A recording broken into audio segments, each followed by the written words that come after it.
So our first talk in this session is by Yonshuk from Meta, and it's about learning to boost disjunctive static bug finders. So in some sense, this is again some AI plus another AI, if I'm correct.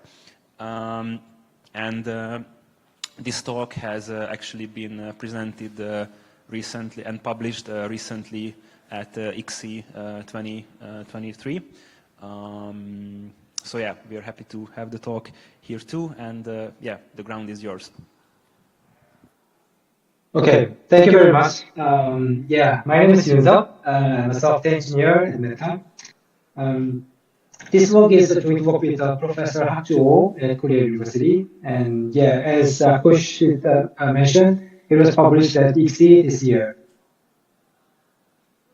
So firstly, I will provide an overview that includes the importance of path sensitivity, what is the state selection heuristic, and an introduction to our method. I assume that everyone in this room is familiar with path sensitivity and understands its importance, but I would like to revisit this topic to clarify the motivation behind our work. So here, these two lines of code is taken from the open source project BlueZ. Suppose this is a memory state prior to executing the first line. You can see that, right? Okay. There exists a pointer variable named rec here, and which points to a memory block containing a field called attl list. And the attl list field in turn points to a linked list. The function call in the first line allocates a new memory block and returns its address. And the function call in the second line performs the three tasks. The first, it allocates a new memory block for a linked list. And it assigns the address of the variable p to the data field of the newly allocated block. And then it inserts the memory block into a linked list within REC. So far, everything seems to be in order. But however, if the memory allocation in the first task fails, it will simply return from the function without completing the remaining task. Which means that at the end of the function scope, since the memory block pointed by P here is not deallocated, a memory leak will occur. Regarding this memory leak issue, let's compare the alarm reports from different analyses depending on path sensitivity. First, let's consider a path insensitive result. The malloc function, which is the allocation side, may be used far from the location where the memory leak occurs. And it could even be in a different file. And then all of a sudden, the analyzer reports that the memory pointed by star P here is not freed at this point. So due to the lack of detailed information regarding how the memory is allocated, and this pointer address arrives at this particular point, and why it is not deallocated, developers may struggle to understand the bug report and might consider it as a false alarm. On the other hand, in path-sensitive analysis result, the analysis provides more detailed information. So after a memory block is allocated, it explains how the address of a memory block is propagated and passed to the location where the memory leak occurs. And it also provides information about the program path where the address is not deallocated. So this allows developers to identify the specific execution paths where the memory deallocation is missed or skipped, leading to the memory leak issue. So by understanding the program path, developers can effectively locate and fix the problem in the code. So path sensitivity is essential for generating precise and explainable bug reports, and it plays a crucial role in the industrial setting. However, path-sensitive static analysis is challenging in practice. For example, when considering the given two lines of code, indeed, the first function call involves 6 different function calls, leading to over 1,000 different execution paths. And the second function call is even more complex. It involves 8 different function calls and resulting in over 2,000 different execution paths. Altogether, the analysis must handle millions of different execution paths only for those 2 lines of code. So, analyzing each path separately is not a scalable approach at all. To address this problem, INFER uses a state selection heuristic and maintains only a limited number k of states at a time. By default configuration, k is 20. But in this example, let's consider the case 3. Suppose there are 2 pre-states for the given simple if branch. And at the end of the branch, number of states would be doubled to account for both the true and false branches cases for each pre-state. Now, since the number of states exceeds the given k, INFER applies the state selection heuristic to select 3 states and discard the remaining disjunct. As you can see this point from this example, the analysis result of INFER heavily rely on the choices made by the state selection heuristic. And thus, this heuristic plays a critical role in determining the outcome of the analysis. But crafting an effective state selection heuristic is not a trivial task. It requires careful consideration of the specific type of alarm one aims to detect. In particular, INFER serves as a general analysis framework that is often used for various purposes depending on the context. So this usage pattern adds more complexity to the problem. Thus, manual crafting of such a heuristic is quite a difficult problem.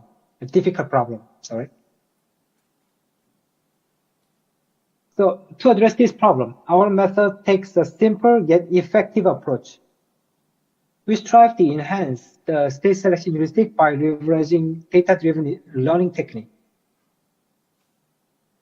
Firstly, we compute analysis traces by using the trace augmented analysis.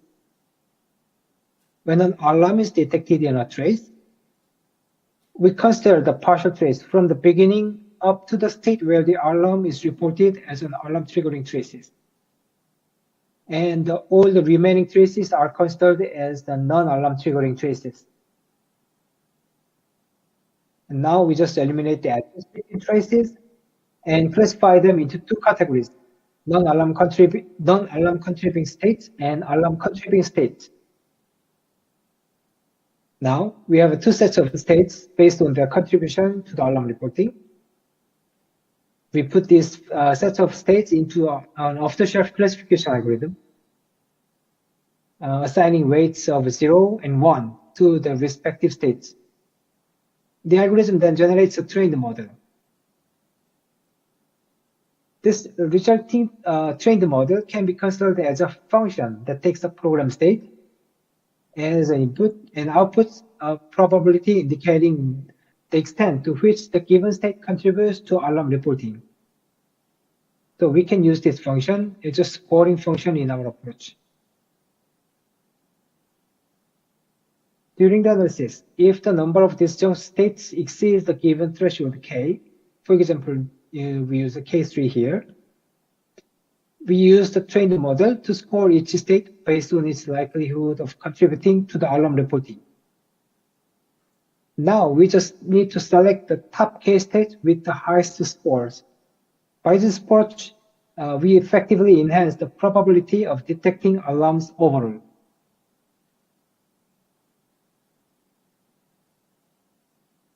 Now let's discuss the overview of our approach. Firstly, we use multiple programs as training data and proceed with the training stage to generate multiple model candidates. During the analysis stage, we analyze the given target program using these multiple model candidates and generate an alarm reports. In implementing this approach, we encounter 2 significant challenges. The first one is collecting a sufficient amount of training data. And the second one is the need to produce multiple models due to the absence of universal model that can effectively fit all programs. So let's now explore how we tackled the first challenge. To begin, I will discuss our trace collection algorithm first. A static analysis with a state selection heuristic computes a set of reachable states. And we extend the analysis to obtain a set of traces by simply concatenating its reachable states to the end of existing traces. This process is straightforward. Now we analyze the training program and obtain a set of alarm triggering and non-alarm triggering traces. However, the problem is now there's a problem. As you expect, this trace augmented analysis is much heavier than the original one because we need to keep all the set of traces, which means that we are constrained to use a smaller k value than usual. Then in practice, it is hard to collect enough alarm triggering traces, which are the essential for the training. To obtain an alarm triggering trace, we need to find an alarm with that heavy trace augmented analysis. In typical setting, we use a value of K20 to find alarms, but in this instance, we need to find such alarms with K3 or 5. So we begin by framing the problem as a trace exploration problem. It means that for a given program, we analyze the program and extract traces, and then we repeat this.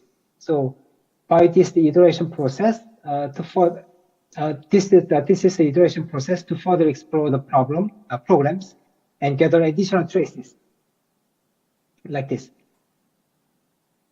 But first, we just, as a naive approach, we use a random exploration random selection heuristic.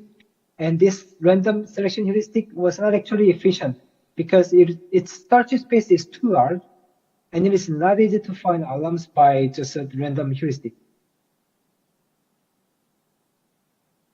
So here is the first attempt to improve the efficiency. Initially, we followed the same approach as before. We used a random selection heuristic, and it produced a few alarms at first. And now we use the collected traces to generate an adaptive selection heuristic, which is Lund selection heuristic. And then in the subsequent iteration, when analyzing the program, we use a newly generated selection heuristic to obtain additional alarm triggering traces. Now we obtain more alarm triggering traces, and again we generate the adaptive selection heuristic again. This way, the adaptive selection heuristic is improved in every iteration and helps to find more alarms, like this.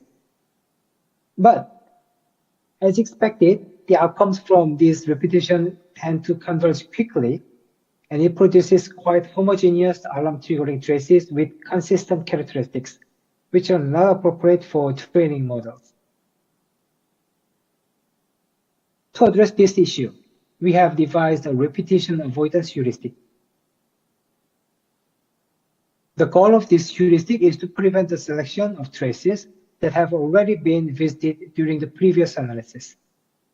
For details, let's consider the following example. Suppose there is a given sys control flow graph, and there are 4 different program traces. For simplicity, I will denote only the visited nodes in each trace. So we have these 4 traces. And now let's examine the case where case 1 and consider a naive approach. For both branches, we compute the state first, and when we analyze the node as 4, we encounter 2 disjunctions requiring us to select one and discard the other. Assuming that we choose the first disjunction and discard the second one, we then propagate the states to each branch, and once again we need to select one. Again, let's just choose the first one and then discard the second one. And now we, at the end of the analysis, we have collected 1 trace. So far, so good. But in the second iteration, same, but when it analyzes the node S4, once again we encounter two disjunctions.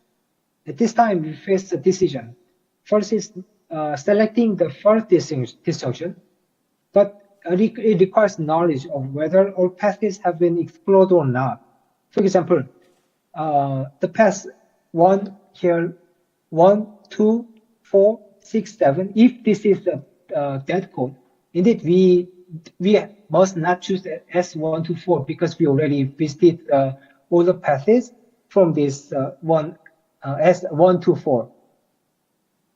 But the problem is that current analysis would not have that information. So the only viable choice is to select the second disjunction and then discard the first one.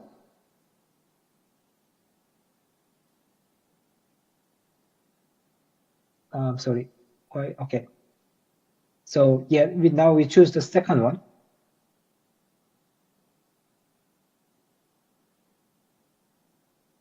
And assuming that we choose the first one here again. Okay, so we have collected the two different traces. Now, in the third iteration at node 4, since we have chosen both of the states at 1 for each, there is no other state we can choose and need to finish the exploration. In this way, the naive approach did not have explored two more traces. And in this approach, there is no way to explore other traces due to the lack of information.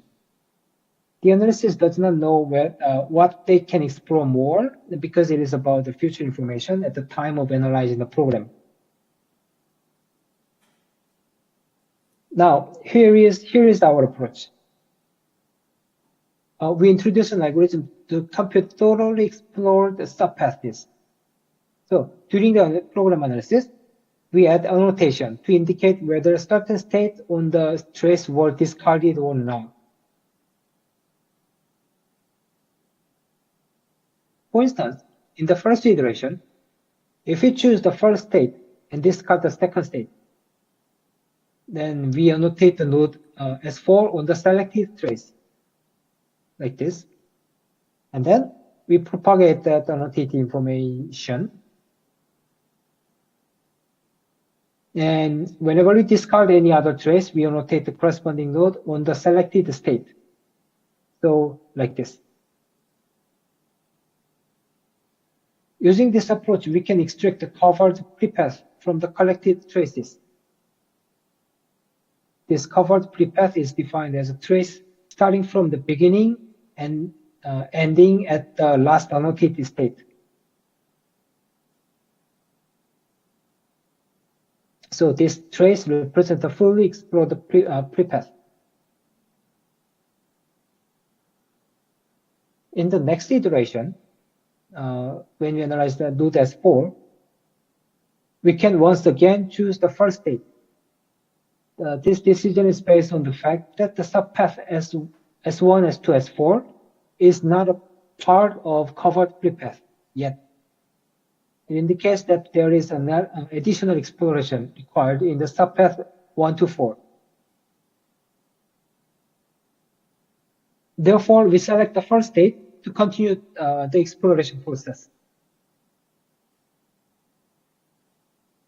Now at the end, before we choose one, we first discard S1, 2, 4, 5, 7 because it belongs to the covered prepath. As a result, we no longer need to choose any other state since the number of disjunctions is already equal to k. At this time, since S4 is the last annotated state, the covered prepath is 1 to 4. In the subsequent iteration at node S4, now we discard the subpath 1 to 4 because it belongs to the covered prepath. And at node S7, we again choose the first one, and we put annotation on S7. In a similar manner, we continue the analysis iteratively until we obtain a trace that does not have any annotations at all.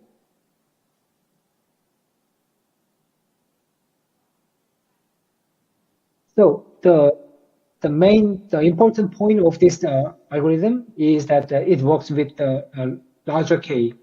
So if the K is 3, it will have a 2 iteration, and then it collects all the traces.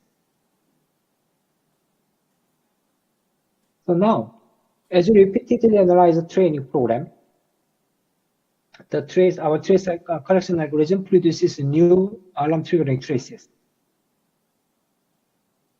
And it finds more alarms as the trained heuristic gets smarter. So in the end, we could have collected a variety of alarm triggering and non-alarm triggering traces, which is exactly what we want. So let's return to the overview. So far, we have discussed the efficient collection of the training data. And let's now explore how we address the second challenge, which is specifically related to the training and analysis stage. Using the collected data, we use off-the-shelf classification algorithm, such as gradient boosting, to produce the trained model. And we produce multiple models with multiple hyperparameter configurations. Each classification algorithm has its own hyperparameters, such as the size of decision tree and depth and so on. So because we don't know what will be the best, we just produce multiple models.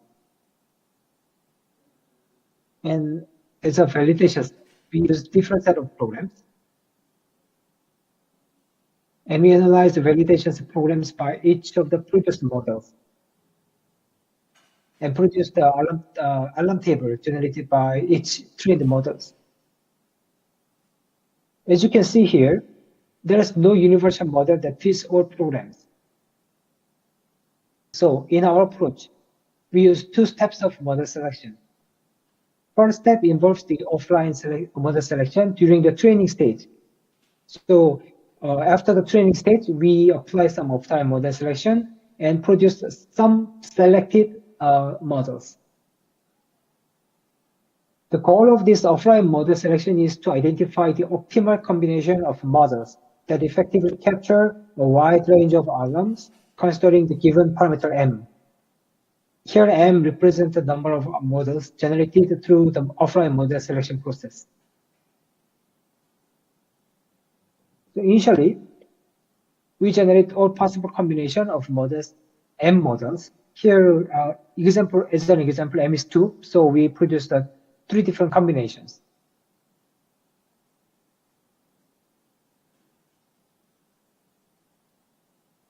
And we calculate the total number of alarms by taking the union of alarms produced by each of those combination of models. The next step is the online model selection, which applies during the analysis of the specific target program. So again, let's assume that M is 2, and we have 2 models, and we have a 1 target program. To begin, we conduct a pre-analysis for each model. The pre-analysis is identical to the main analysis, but with a smaller value of K. So here K pre is 1, usually. And after the pre-analysis, we count the number of alarms reported by each model. And throughout this evaluation, in this example, we determine that model 2 is the best fit for the target program. And we proceed with the main analysis with the model 2 using the usual value of K, which is typically larger than K pre. And we produce the alarm reports for the target program. To evaluate our work, we ask 4 key questions. The first one is efficiency of our trace collection algorithm. Second one is the impact of our adaptive model selection algorithm. Third one is comparison of reported alarms. And lastly, overall performance impact of our approach. This graph illustrates the number of alarm triggering traces collected over time. We used a budget of 21 hours for this experiment. And from the result in this graph, it is evident that our efficient trace collection algorithm successfully collects a significantly larger amount of data within the given time frame. This indicates that the effectiveness and efficiency of our approach in collecting the alarm triggering traces compared to baseline method.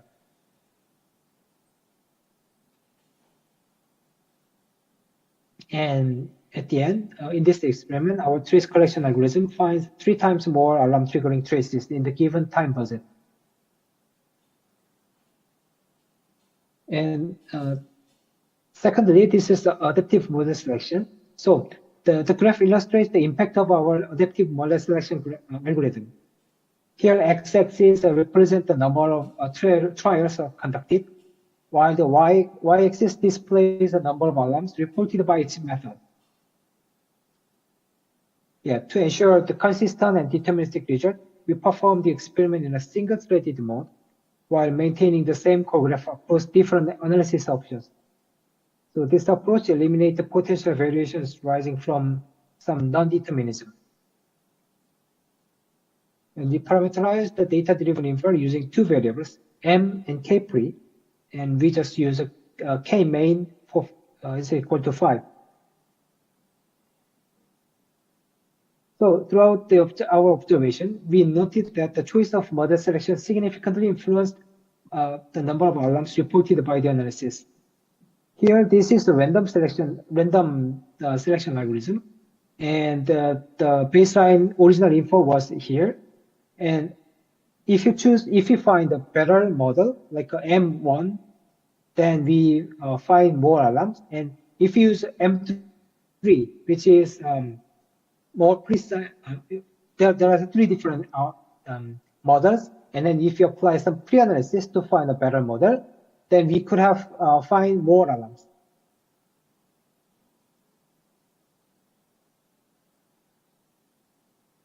And the third one is the alarm comparison. This table illustrates the inclusion relationship between memory leak alarms reported from 15 open source projects. And here are the key observations. By the way, here A represents the set of alarms from the original infer, and B represents the set of alarms from the data-driven infer. So 2/3 of alarms reported by the original infer were also reported by the data-driven approach. This indicates that the data-driven infer approach is effective in identifying a significant portion of the original alarms.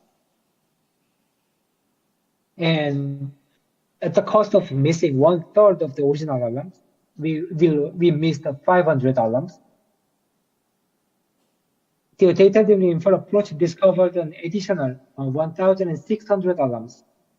This number is 3 times larger than the number of missing alarms. And it indicates that the data-driven infer approach has the ability to identify a substantial number of new alarms that were not captured by the original approach. Now, the item B7-A, this denotes the set of alarms exclusively found by the data-driven infer approach. And these alarms were not peculiar ones. Here's the details.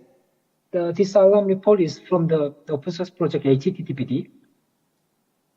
The first alarm was reported by the original infer, and the second one, original infer and the data-driven infer, while the second one is only reported by the data-driven infer.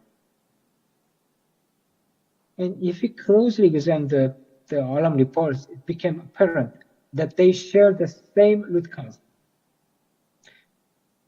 The info analysis result is saying that the function here, APR brigade create, is allocating a memory block that is subsequently accessed and overwritten in the next call.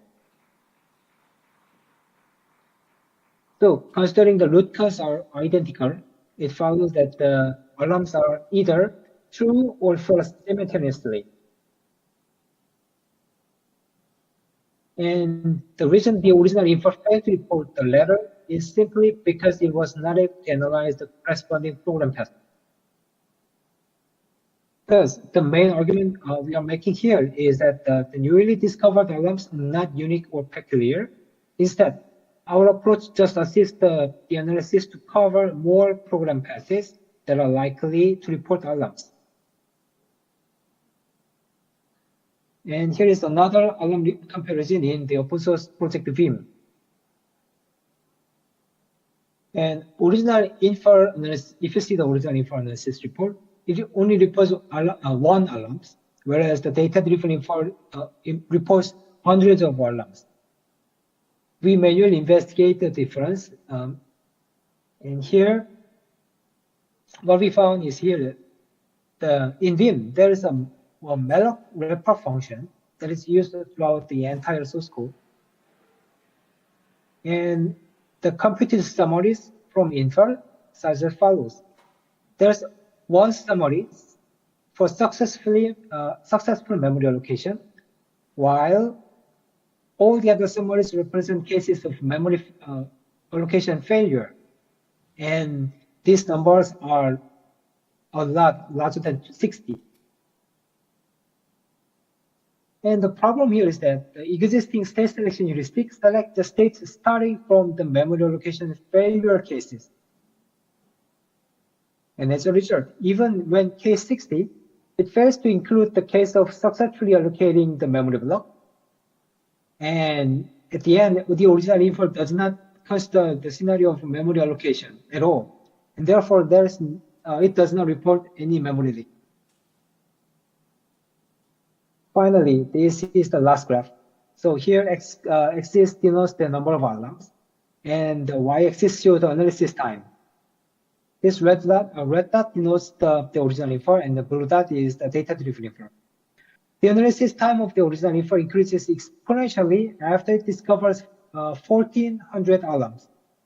But in case of the data-driven infer, it does not have that issue.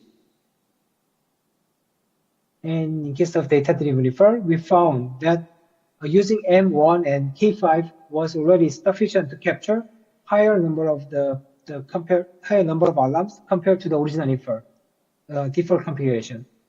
And moreover, this configuration required only 6 times less analysis time. So yeah, in conclusion, scaling disjunctive static bug finders is one of the important significant challenges in industrial settings. And to answer the two technical questions of how to collect training data and how to apply trained model, we present an efficient trace collection algorithm and adaptive model selection approach. By doing so, we have achieved a significant improvement in the performance of real-world static bug finder infer. Thank you very much.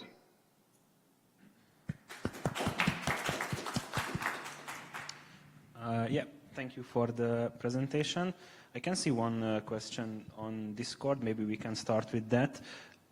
It's from Matthew, and he's asking whether the infer studied here is the Pulse version.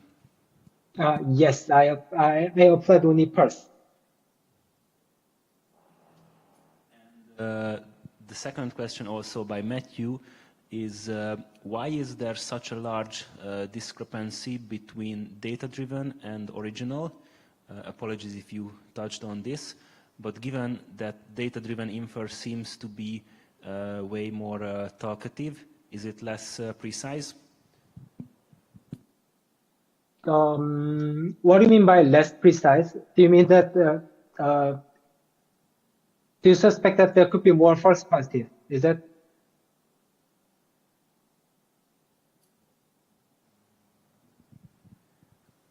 I guess we have to wait a bit with the lag of the live stream. Yes. In the meantime, any questions in the room?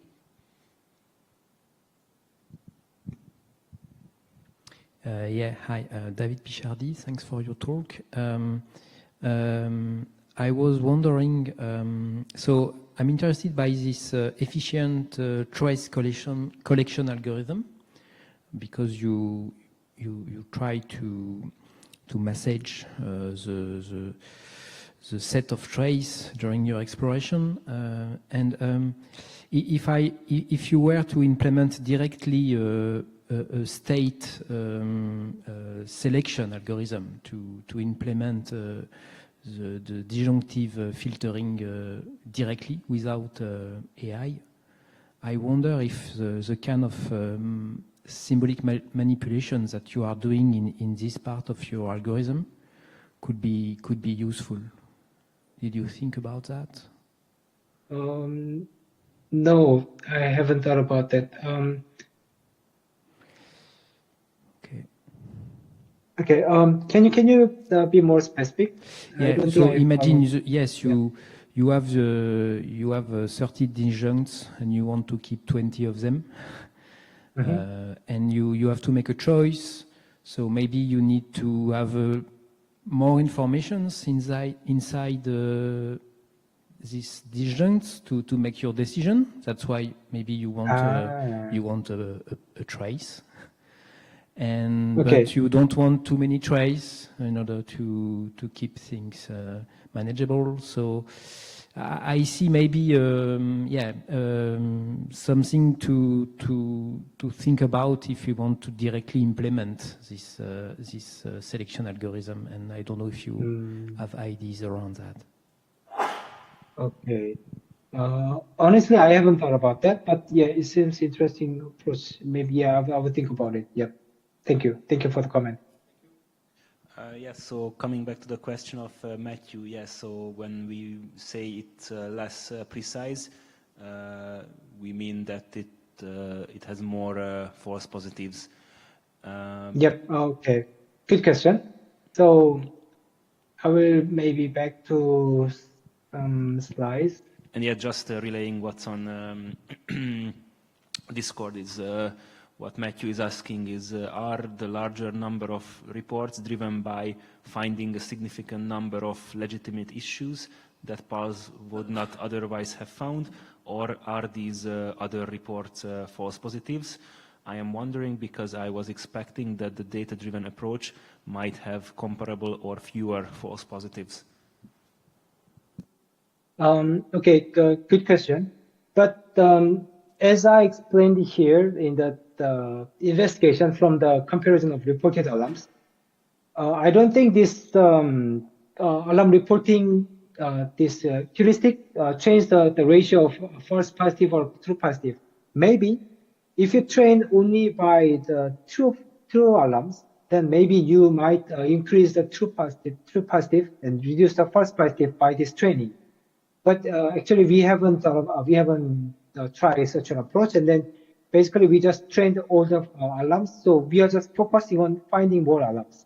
And as you can see in this example,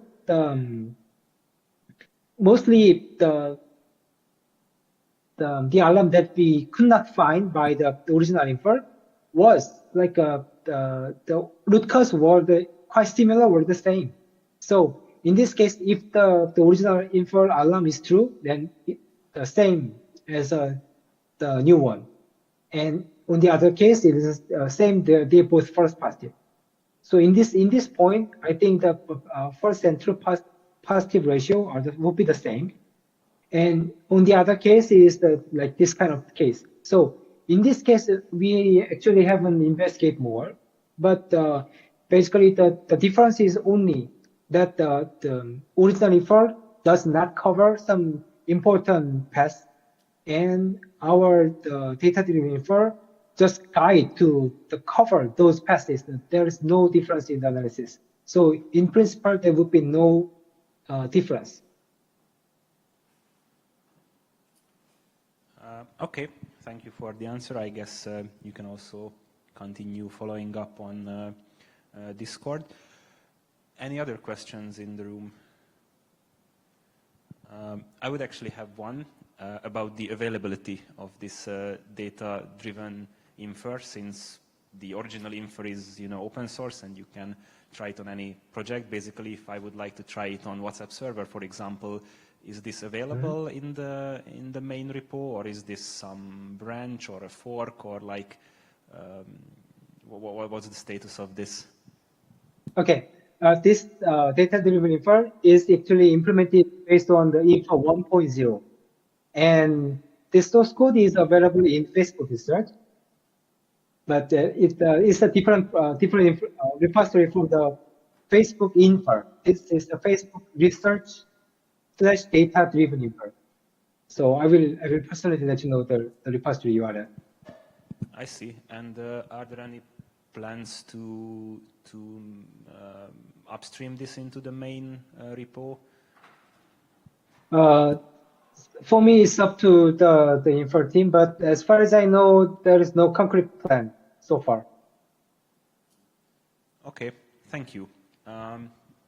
If there's no more question, then thanks again for the talk. And